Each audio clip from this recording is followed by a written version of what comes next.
నమస్కారం ETV news కు స్వాగతం. ముందుగా ప్రధాన అంశాలు. జీఎస్టీ భారం తగ్గింపుపై సర్వత్రా హర్షం.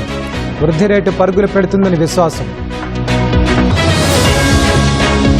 మరోసారి స్వదేశీ మంత్రం వినిపించిన ప్రధాని. దేశీయ ఉత్పత్తులు వాడేందుకు గర్వపడాలని పిలుపు. ఢిల్లీని వేడని వరద, యమున ఉగ్రరూపం. సచివాలయాన్ని చుట్టుముట్టిన నీరు.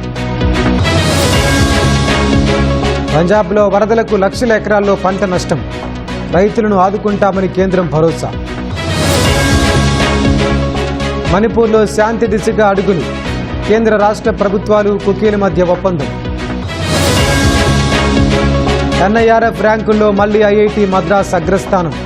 రెండో స్థానంలో ఐఐఎస్.